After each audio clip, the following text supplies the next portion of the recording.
morning. All right, so last week brought us Easter. The trees are filling out, our gardens are sprouting, so there's a lot of hope in this season. And this morning we want to briefly revisit how far we've come in the Sunday School series, and then dive into discussion. We're going to leave most of the time for discussion to talk about how we can take what we've learned collectively and bring some hope-based action into our days ahead.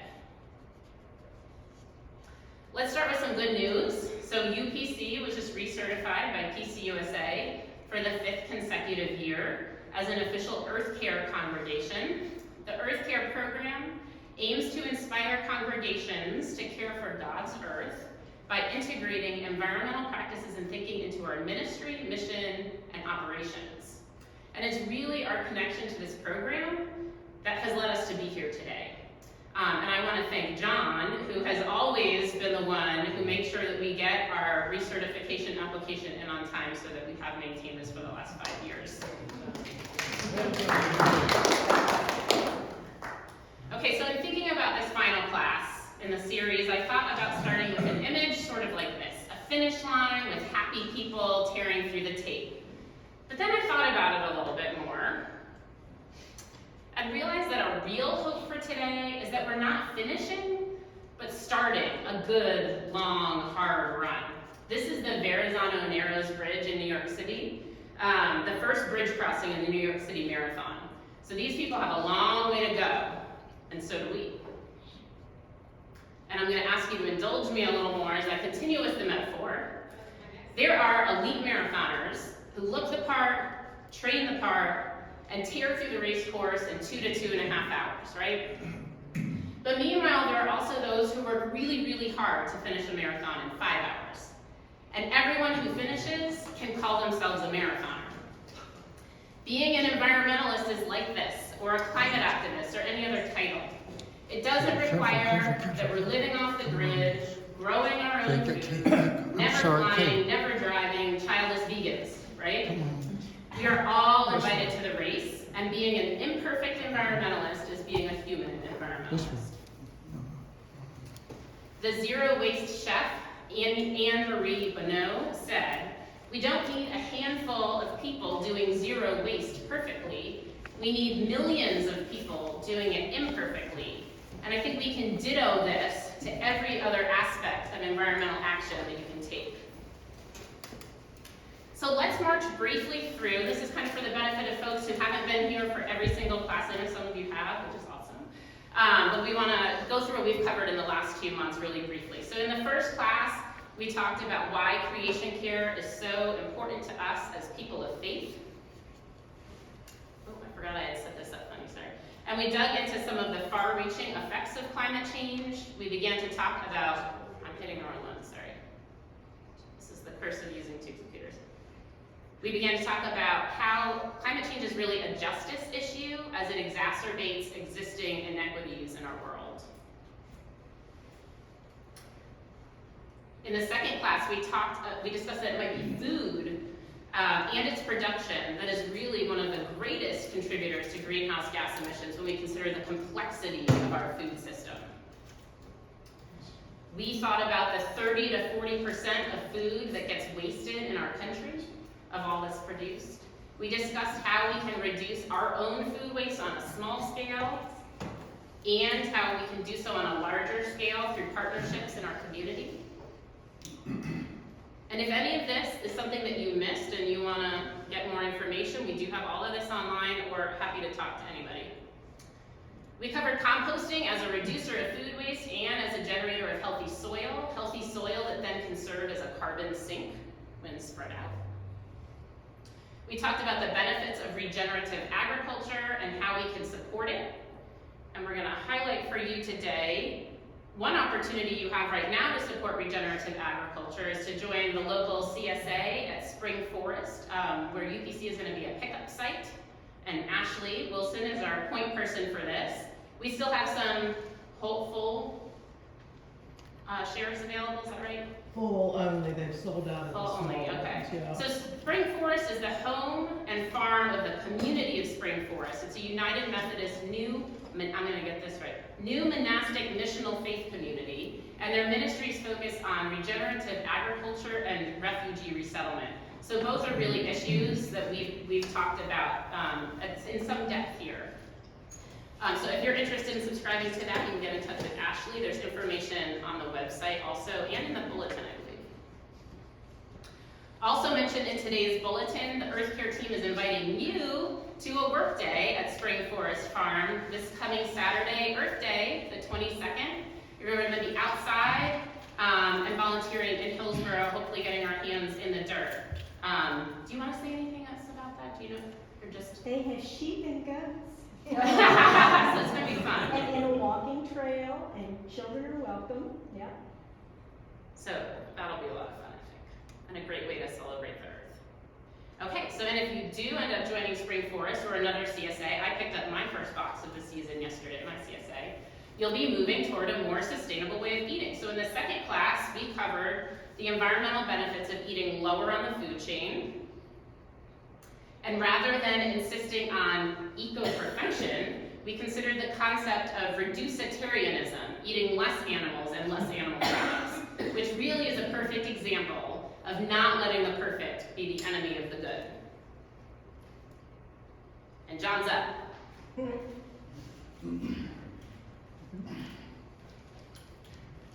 Okay, so I'm going to talk really fast because we really are going to leave time for discussion today.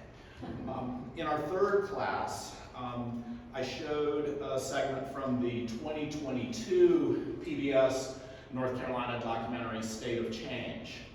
This coming Wednesday, the 19th at 7:30 p.m. on PBS North Carolina is the sequel to that.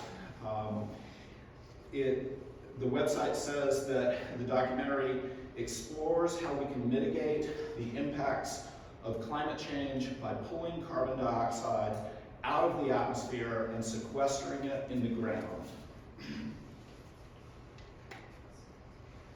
It includes peatlands and precocids, which we talked about in that class. So in class 3, we also talked about why land and water conservation are so important. In the United States, we lose 1.6 million acres of natural and farmland every year. Conserved lands help stabilize the climate and ensure human and natural communities become more resilient to climate change impacts. We learned about how land trusts help tackle climate change by protecting forests and grasslands that pull carbon from the air, by providing safe havens for plants and animals, by identifying and conserving lands that will be the most resilient to climate change, and also conserving lands that provide people with buffers from natural disasters, especially flooding. We talked about how you can join land trusts operating in the Triangle area and beyond, like Triangle Land Conservancy, the North Carolina Botanical Garden Foundation, the Conservation Trust for North Carolina. We also talked about the state's 3 primary state-supported conservation trust funds, which make land and water protection projects possible across North Carolina. And how important it is for us, especially right now during budget negotiations of the state budget, to let our elected officials, our state representatives and senators know that we support North Carolina's conservation trust funds and that protecting the state's land and water should be a priority. Remember, I shared, those of you who were here for the third class, I shared some details about what the governor had proposed. Since then, the North Carolina House has come in with its proposal. It's not as good. The Senate is still debating, and then they in the House will reconcile their budgets. Now is the time to let your local elected officials know how much you care. And on our website, I have put a brand new big red button called Take Action, and I have streamlined. I know that in the additional resources link, there was so much, we all got so excited, there's so much. Now it is streamlined. Here is the section for North Carolina land and water conservation. You can contact your legislator, you can join a land trust, and you can sign up for action alerts. All right, in the fourth class, we focused on clean, sustainable energy. I recommended the book, The Big Fix. Some of you have purchased that book since then. It states that worldwide, 38% of carbon dioxide that is overheating the climate comes from power plants. We're talking Duke Energy, primarily, in North Carolina. We watched a short documentary that was recommended by Interfaith Power and Light, which you have heard about in worship today, or you will hear about at 11 a.m. in worship. It is a national leader engaging faith communities in environmental and climate action.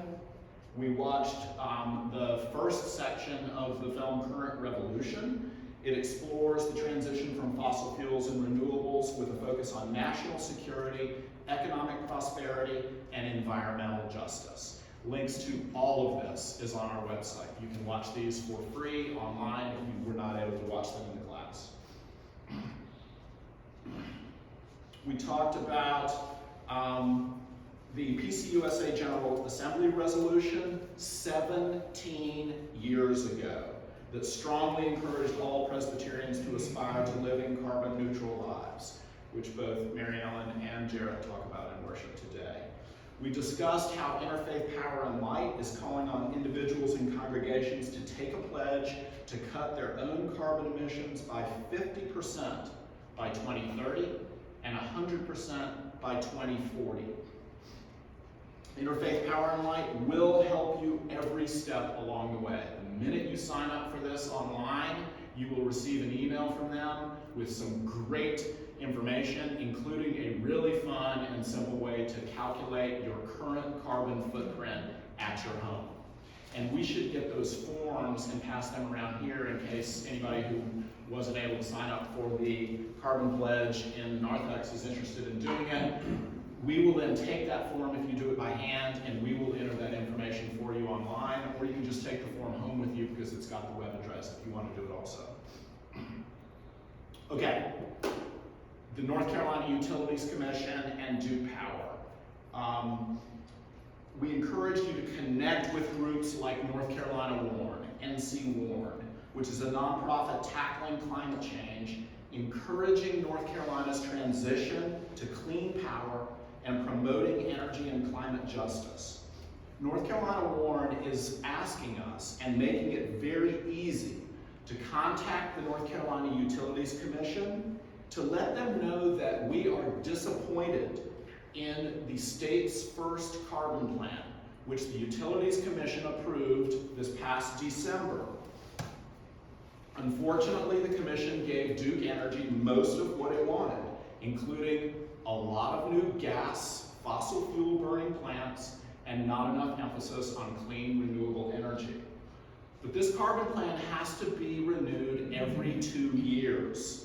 And the next update, the next proposal from Duke Energy is due September of this year.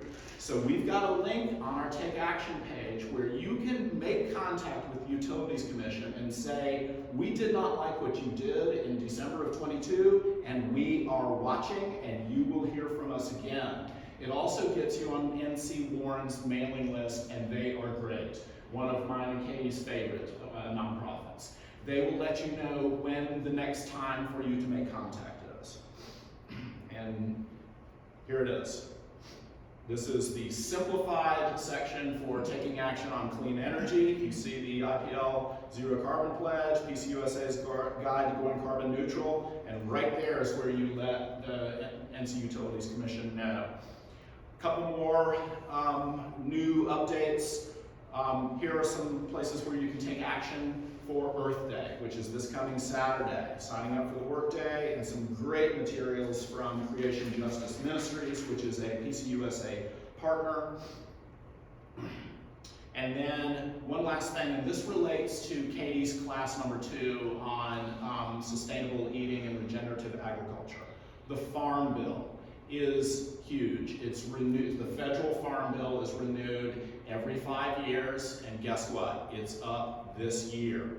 And so faith-based organizations like Creation Justice Ministries, like Interfaith Power and Light, are now encouraging us to make contact with our federal elected officials to say, do the right thing with the Farm Bill, emphasize regenerative agriculture, and be concerned about climate change.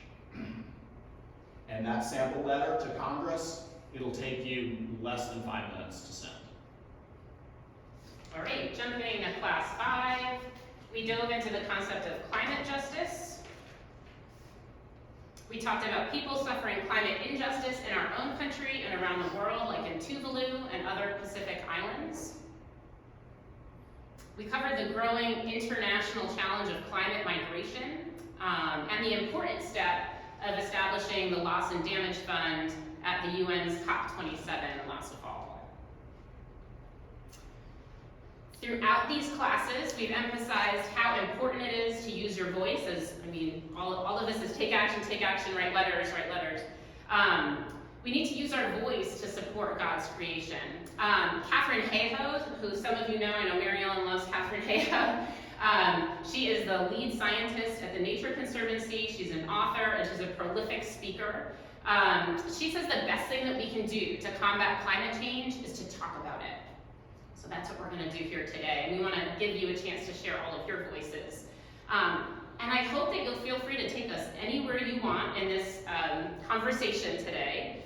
But I do have some guiding questions, if that's helpful. But I know a lot of you have been through most of these classes, and we feel like stressed that we didn't have 2 hours, so that we could talk for an hour and then discuss for an hour. But we'd love to hear your thoughts on what resonated for you, what was new to you, what you're thinking about doing with what you've learned, and what you think we as a church can do going forward to keep this conversation alive and moving forward and growing.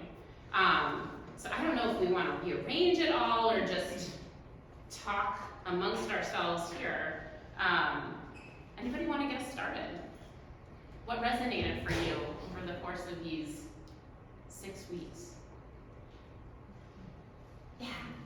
Well, the eating, and you know, think eating lower on the chain, and we were doing some composting, but we really upped our game a little bit on that score. And I think what I've done is just, it comes into my mind more often, you know, just, oh, I wonder what the impact of this decision is, or, you know, doing that. And so it's just an awareness of what the impact, the footprint that I'm. Yeah. So, I have a question.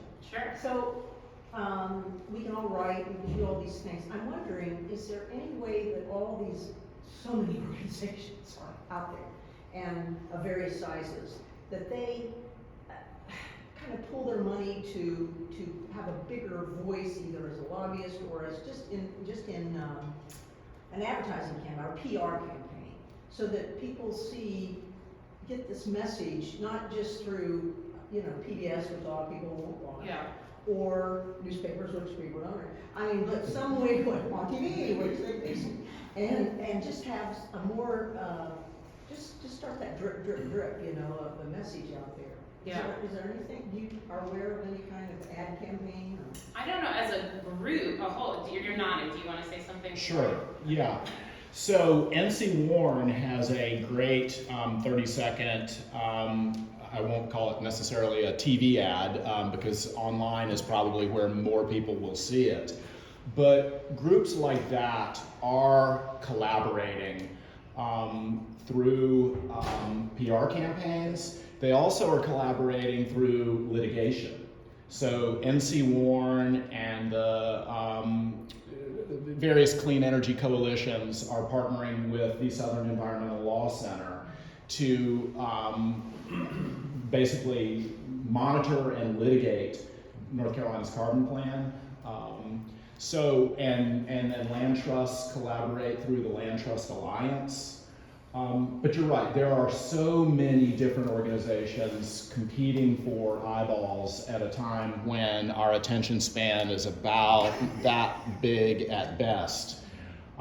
So it's a really good question. I think the key is just to find the ones that you trust by doing a little homework or asking around, and then lock into those, and then you will start to see when they join coalitions.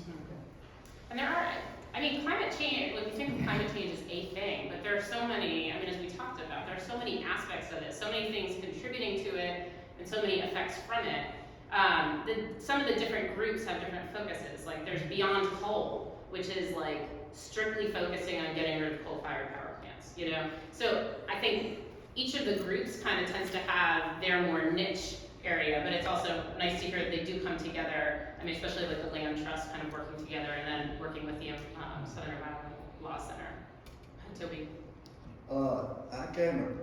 Catherine brought me a book recently by Tom Friedman. It's a new one, and he calls it Flat, Hot, and Crowded is the name of the book. And it really is a forceful, I didn't read every word of it, but I got the gist of it. Call for clean, renewable energy. And he's admitting it won't ever be completely clean, renewable, but he is given a great deal of detail in each portion of it. But he keeps repeating wind, solar, geothermal, and something called solar thermal, which I'm not familiar with. But these are the ones he tends to, and I don't think I left out anything, tends to push, admitting that there'll be some others that, like nuclear or whatever, stays in place, will stay there. But that'll make a dent, is what he's trying. I was thrilled to read, and I actually recognized them because the class that the Triangle Land Trust bought 100 and some acres along the hall the other day, and so It's really validating when you're supporting that organization, right? And then you read a newspaper article or something, they're doing something great. Yep. Yeah. Is there anything that shareholders of Duke Energy are doing? I mean, you get a proxy form every year, and sometimes there are these ballot questions they ask the shareholders about issues like this. I don't know if anything like that is happening with Duke Energy. I'd be interested, it's funny that you say that. I was just listening to NPR this morning and they were talking about like, go to our website and see what we're doing with the Duke Energy shareholders, or, you know, but it was, you know, Duke Energy saying, look at all the good we're doing. But as we talked about earlier, the whole like disincentivizing putting solar on your rooftops, we did dig into that a little bit more, and we have some letters to write. But that is a great question, and something that I should have spent some time on in that class. I actually cannot tell you a good answer to that question, but I can tell you that one of the best ways that you can let your voice be heard is to advocate as a shareholder of a corporation. So I hope that Duke Energy shareholders, and I think it's highly likely that they are being quite vocal. You know, PC USA, the whole question of divestment from fossil fuel companies. So far, PC USA has not fully divested. The pension board manages $11 billion in retirement funds for PC USA staff. And the strategy is to engage in dialogue, to try to encourage these companies to do the right thing, to care for creation. And if they do not respond in at least an attentive way, there is now a policy in place for PC USA to say, hey, we tried to contact you and tried to have a conversation with you. We haven't heard back from you. And if they reach a certain minimal threshold that they don't respond to, PCUSA will divest. So those of you who have shares and do what a lot of us do, which is recycle those statements that come in the mail telling you that there's a shareholders meeting coming up, consider exercising your voice and at least thank those who do that if it ain't you. I was wondering, I love all the advocacy stuff we've got on there now that we can take action, and just to think about a way to, 'cause we have good representatives here in Orange County who are responsive, and they need to keep hearing from us, but if there was a way also to send our letters to the Speaker of the House and then the Senate, people who are resisting a lot of this, and make them start hearing more voices, that could be exciting, especially if a lot of churches start doing it, or a lot of people start doing it. So y'all should listen to that advice. This is Jane Fryer. We're so honored to have you here today. She has spent her career working on these issues and creating policies for environmental justice and climate change. So Very generous, but thank you. Sorry I've not been able to attend, but John and I have had conversations over the years about this topic, and it is wide-ranging. I think it mirrors your question of there are all these groups that have their own mission, and should there be a collective voice? Well, I think for me, it feels like it breaks down this there's not a bigger problem really out there if you think through this.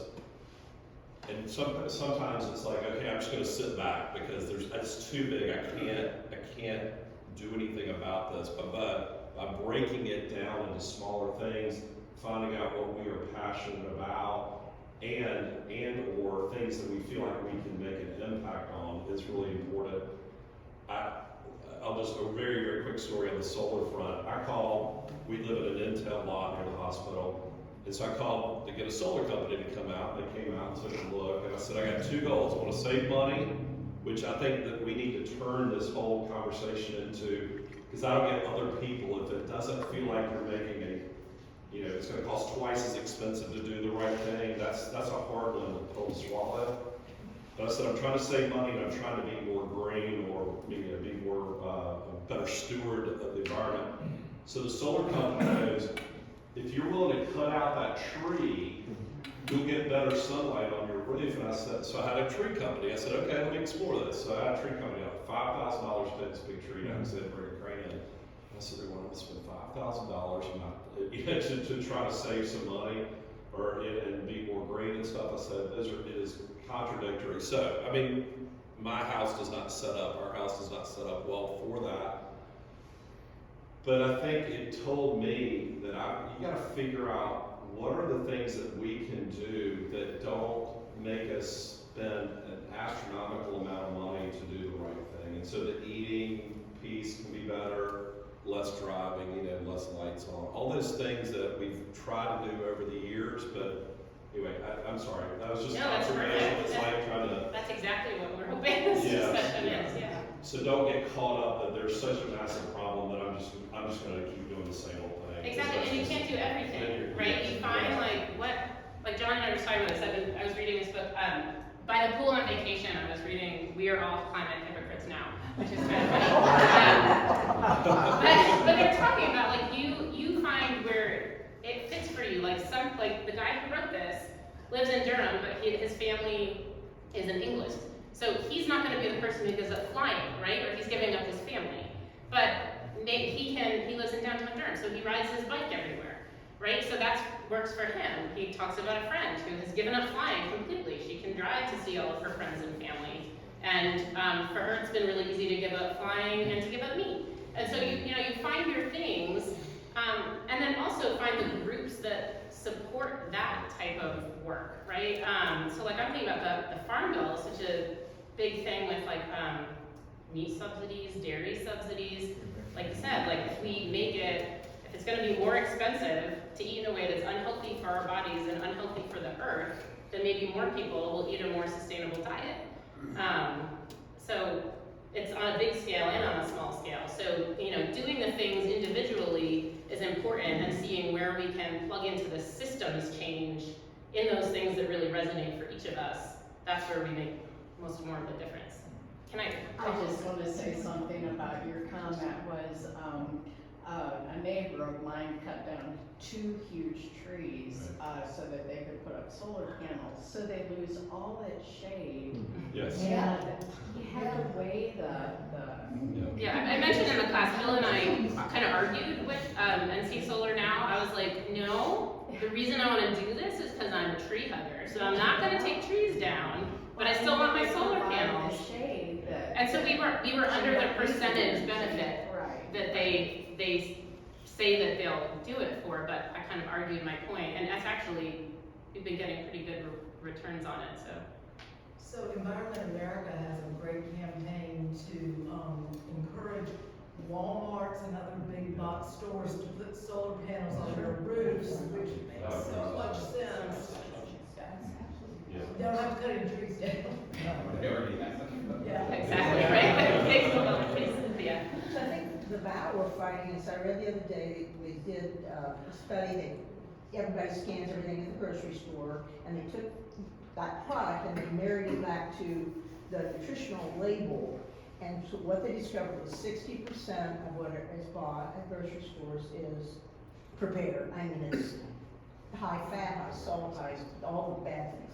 And so the American diet is structured and conditioned to want that kind of food. So I mean, it's just such a huge change to get people to eat lower down on the chain, buy fresh produce, and et cetera. So. Right, standard American diet spells sad. I love that. I didn't make that up. No, that's not.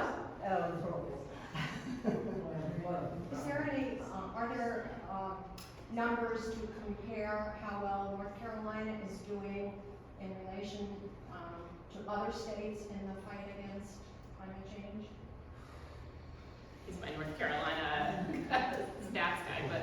Well, the legislation that was signed into law 2 years ago, a bipartisan bill, which of course everything has to be in North Carolina these days in order to get through the General Assembly and get the governor's signature, puts North Carolina into a select group of states. This law, as I mentioned in the 4th class, mandates that the North Carolina Utilities Commission regulate the state's electricity generating utilities so that they are reduce carbon emissions by 50% by 2030 and by 100% by 2050. So that's a great thing. The problem is that the Utilities Commission kind of gave Duke a hall pass. There was a whole lot of, hey, we want to build some more gas-fired power plants. We don't want to emphasize renewables as much. We'll deal with that, but mañana. And so, why do they want to do that? Because that's how monopolistic utilities operate. They have shareholders. They convince the Utilities Commission to allow them to spend $1 gazillion building a new gas-fired power plant that's going to be in existence for decades. Then they get a state-approved rate of return on that money that they spent. It doesn't take a rocket scientist or an economist to figure out that's a lousy model for dealing with climate change. Of course they're going to say, let us do gas-fired power plants because then we can charge a 5 or 7 or 8% rate of return and our shareholders are thrilled. So that's why we really have to use our voices to talk to the Utilities Commission. That's where the economics and the financial has to come in, because you have, and this is not me taking Duke Power side, okay?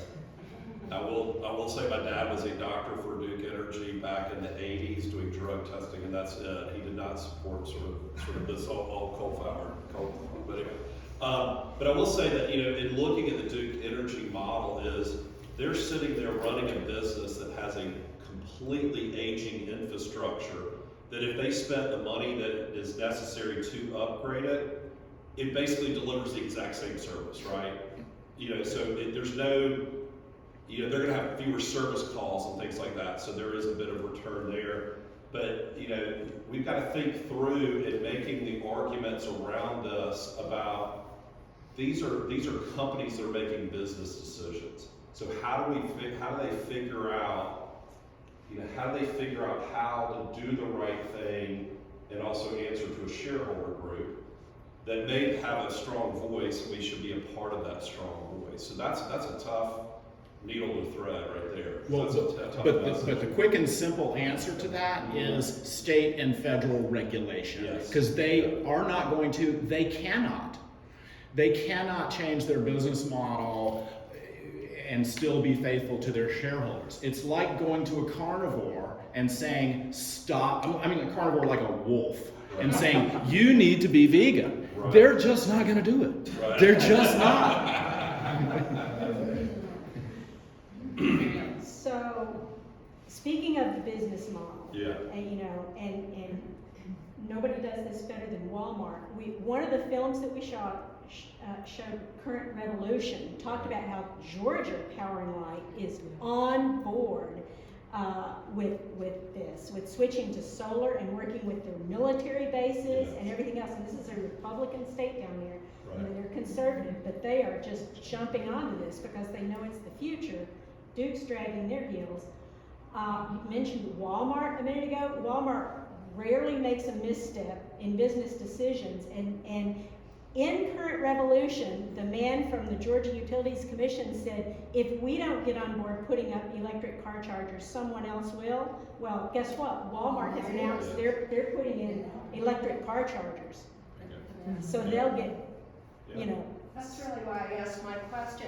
You can use that competitive among the states, I think. If Georgia can do it, why can't North Carolina? Right. Yeah, even I've read something about Texas. I think one of the largest military bases in Texas is entirely solar. So the Department of Defense So- is interested, Yeah. It's cheaper. Well, It's for cheaper. the Department of Defense, because I sell the photo, the Department of Defense is looking at that because where they go and put in a temporary military installation in a theater doesn't have a Duke Energy They need it, plug they need right it. there, right? They gotta generate their own, current or, rely on local electricity, which is not, so there's a benefit there. One reason, I think the Defense Department is interested in solar is it's a distributed source of power. And the more distributed the source of power, the more secure it is. Yes. And so that's a major influence on the military, and the taking that simple carbon test he's talking about, people that Carol Woods and people that are retired, the older you get, I think the smaller your carbon footprint gets, unless you still have a whole lot of people working for you and you're muscling them around.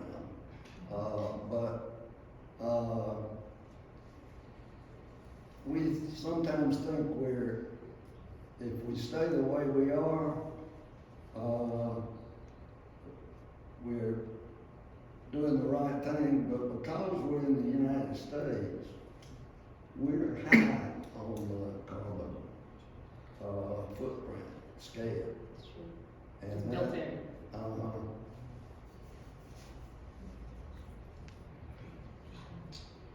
One thing I'd like to advocate for is going to the farmers market.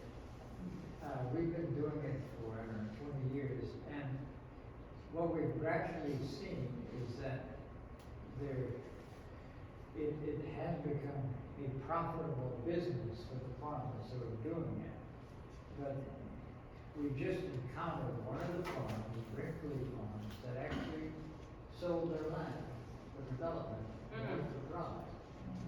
It was a family that had been doing this for years. They converted tobacco farming to raising food crops, and could make more money. And if we don't support them and go, and it really covers a number of things, because these people do use sustainable farming. Right. And it's really good to go talk to them and see. And if you don't support them, the farmland will go away. We have a list of the local farmers markets and their hours of operation out in the narthex. And do you have the CSA Mhm. thing there too? Yeah. So community supported agriculture too is even more direct. Like you're guaranteeing them a certain amount of money for their season, right? I think farmers market's great, and that's great to fill in the holes too. Or if you're a smaller household and you don't need a big box. I know I get my giant box. Even a family of 5 sometimes I can only go through so much kale.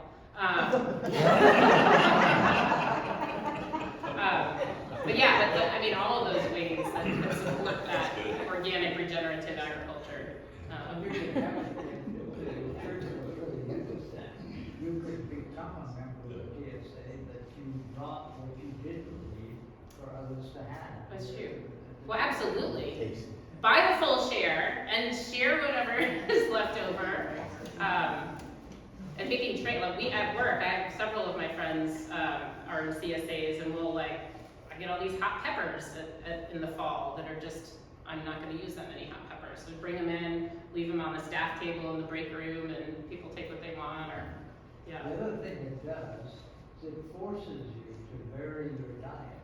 Absolutely. In fact, the value of it then goes up. Yeah, and you learn how to cook new things that you might not have otherwise considered. Yeah. We've been talking about solar power. The real reason that Duke Power is against it is it would become a competitor. And the reason it would become a competitor is if you are putting this on your property, you could then generate, if we get batteries, they know that they will then be out of business of providing power. And there are places where they're providing enough power to practically take care of their needs. Right. And you don't need a power company. Maybe that's why the batteries are so expensive. I have learned so much in this class. I have never read or learned more than just a couple documentaries, so to me this was a deep dive. I know for you all, you're like, this is just the tip of the iceberg. So I know that I'm kind of a kindergartner in all of this, but also I know that people changing their ideas really only happens in the context of relationship. So as I'm discovering these new things, I'm talking to people, my friends and people at work, and and You're doing what Catherine Hayhoe says to do. Good oh, job. good. Because it's new to me, and so as I'm finding these things out, it's either amazing or exciting or scary or despairing or hopeful or whatever. And so I'm sharing that with other people in the context of relationships that I already have. And even though it's just little, because it's just me, it's moving in a good direction. So Ripples. right, like I have a daughter who works for NPR, so I'm trying to get her to, hey, that Tuvalu thing sounds interesting, maybe you guys can do a story on that, that kind of thing. So I thank you all for sharing with your passion all of this, because it does make a ripple effect. Thank you. Okay, can I just do one slightly contrarian thing here, which I think I kind of did in the first class. This is an article that I've mentioned before and that we've discussed before. Remember, this is a hopeful discussion, John. Oh, yeah. All right. He did. No, it went away. Let's see if I can refresh this.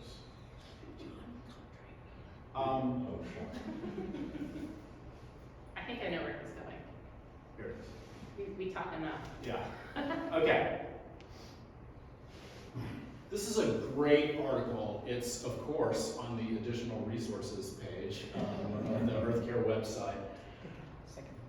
I work in the environmental movement. I don't care if you recycle, is the headline. So I saw that and I'm like, what? She's interviewed in here too. Yeah. He talks to her.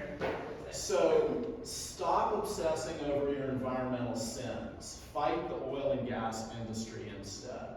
The more we focus on individual action and neglect systemic change, the more we're just sweeping leaves on a windy day.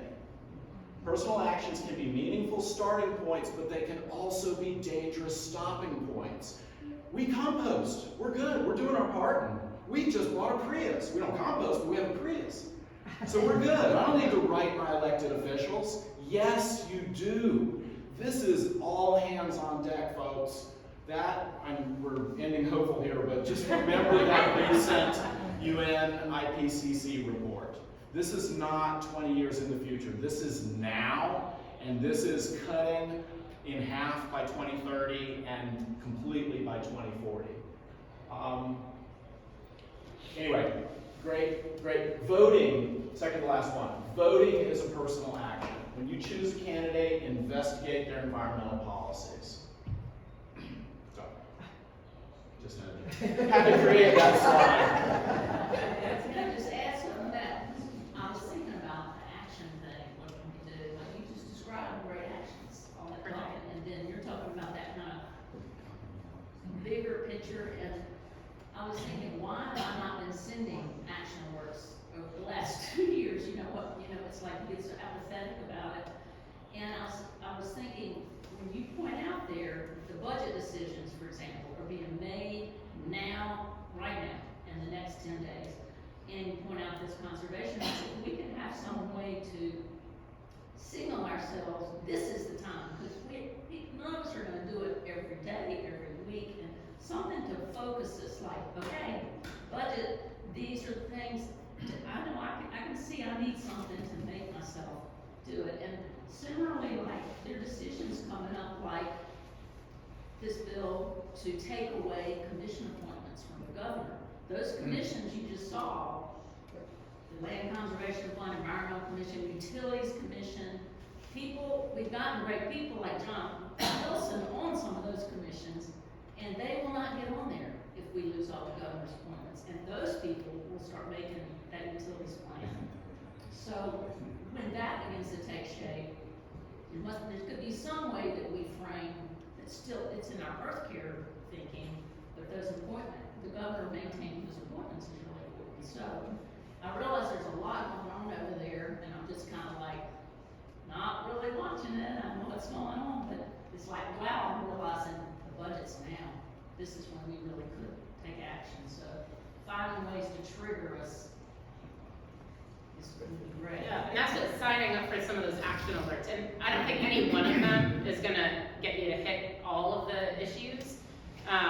But like, if you sign up for like the interfaith power and light action alerts, and gosh, once you do it once and you're in their system, it is so darn easy. You just like put in your email address and it auto fills everything for you, and you can adapt it however you want and see more. But they hit different things.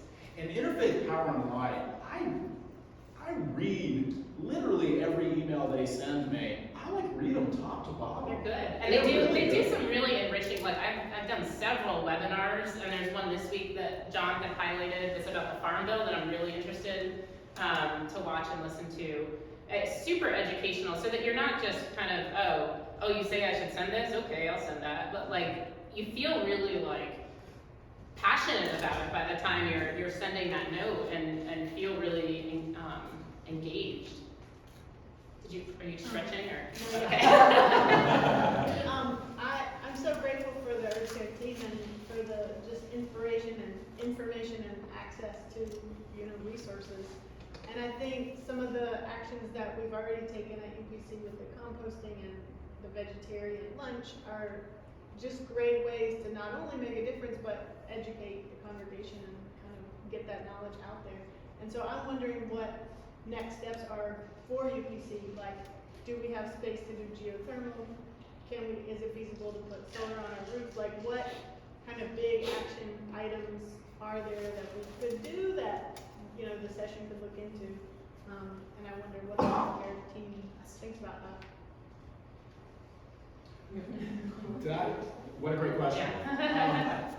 So, a carbon neutrality pledge for a congregation, especially one like ours that takes things seriously and likes to read the fine print and know what it's getting into, is a big commitment. But what the Interfaith Power and Light carbon neutral pledge for households and congregations, also the PCUSA carbon neutral resolution, those are aspirational. But what that does is a congregation or a household that commits to something like that, then it is, I'm not going to say front of mind all the time, but at least it's mid-mind. It's not just back of mind or no mind at all. At least you think about it. And so, for example, with a congregation, thinking about something like geothermal or adding additional solar or energy, energy efficiency really is a big one for a congregation. It's not saying, hey, you just put an expensive piece of HVAC equipment in your church that costs a whole lot, and there was sacrifices made, you need to yank that out and put it in something much more energy efficient. Not at all. It's just saying in your discussions with your property committee in your session, and you're planning and mapping things out and looking at predicted lifespan, seriously consider energy efficiency top of mind when you make that decision. And of course, we do have solar already, which is a wonderful thing.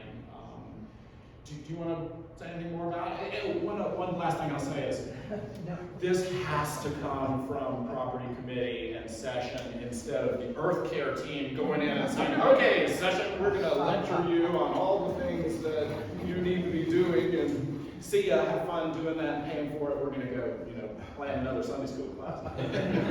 So there's gotta be buy-in, and that's why we haven't been, for 5 years. I mean, we've known about the PCUSA carbon neutrality pledge, which was 2006, but we haven't been trying to force feed it here, just make it more aspirational. But it is feeling, especially with the Inflation Reduction Act, because there are so many financial incentives these days. All right, I'm sorry.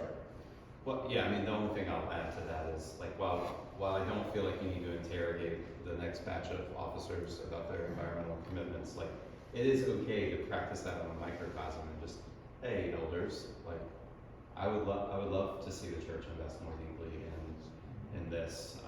And yeah, it is kind of coming up in, while we haven't made a formal pledge, it still is, and you'll hear this in the sermon, but I'll give you an example.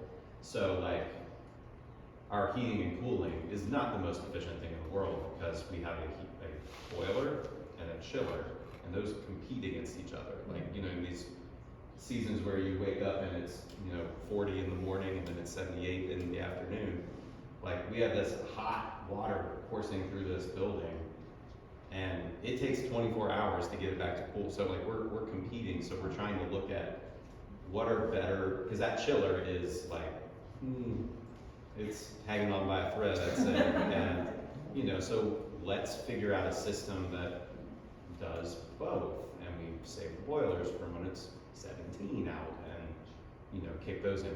So that's even in thermostats that are more, because right now, if you spend any time in the old part of the building, the heat is either on or off, which means you're constantly, like, if you let it go, it's gonna be like 95 in there before you know it, and that's not efficient. Like, so having thermostats that are, so that's a lens we have on, but I always say it's never harmful to encourage the elders of the church to take that on or make a formal pledge even. Bob, did you want to say something? Do you have your hand up? Yes. I think that you can do things through the session and the presbytery. We did it before. You start off with a letter to be from the session, and then you try to get the presbytery to join you in this, and then it becomes a larger issue with the synod and backing it. That's what happened with expanding Medicaid, and that's how you get all of the churches together. All of the churches together is a loud voice that can bring about political change, and that's what you're going to need. Without it, you're not going to be successful. Amen. It really is. have freedom of religion, which normal nonprofit doesn't have. They have more restrictions than churches do. So we can do things in churches that and the more we can do, the better. And it's as an example. Yeah. I just remembered that I have to live stream the worship, so I gotta go. That clock, I think, is 2 minutes past, so. Okay, we have 5 minutes. So y'all have extra time, but thank you. Thanks, John.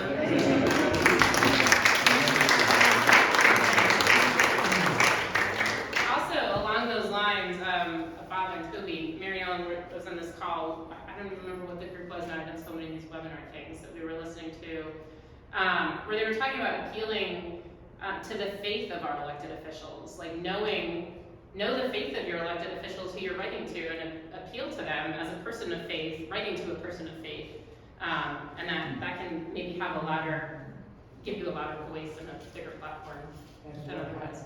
Yeah.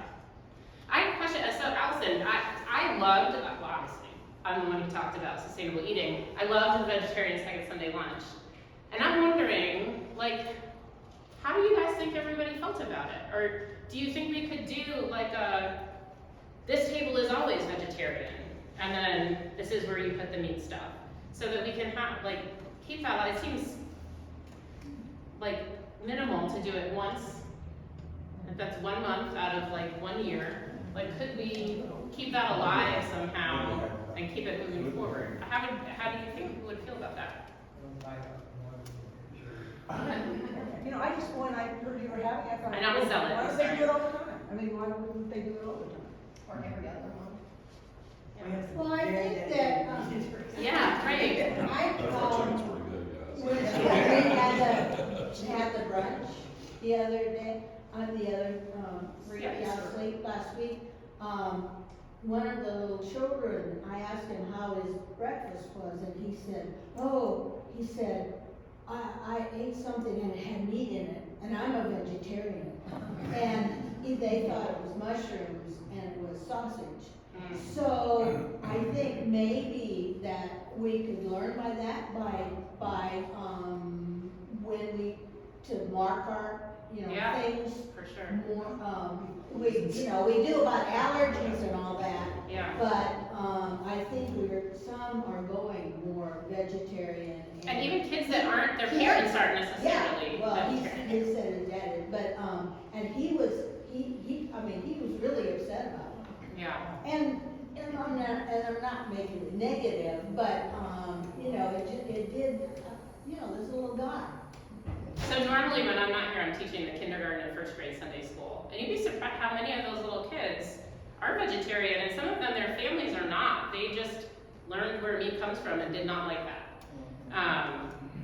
So yeah, I mean, there's a lot of that. So we maybe need to emphasize it more for, Or have a designated area. Well, why would it be I do. considered controversial? You're like the pro I don't and- understand. I don't understand why it would be considered controversial. What? I mean, why would upset People are very defensive, because I think, well, we know what the best environmental way and the best health way to eat is, but culturally and personally, that's, right? Like,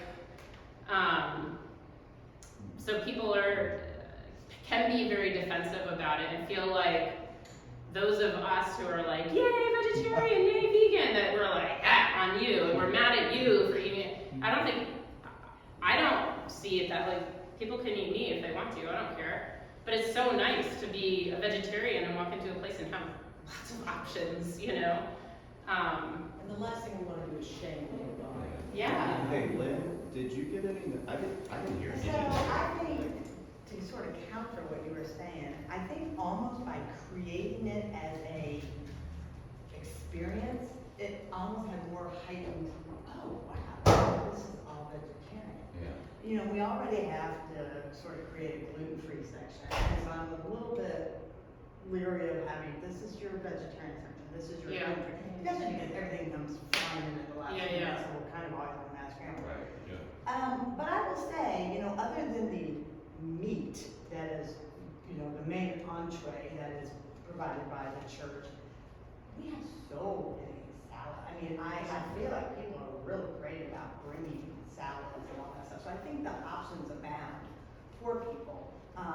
I would say the vegetarian one-off was a huge success.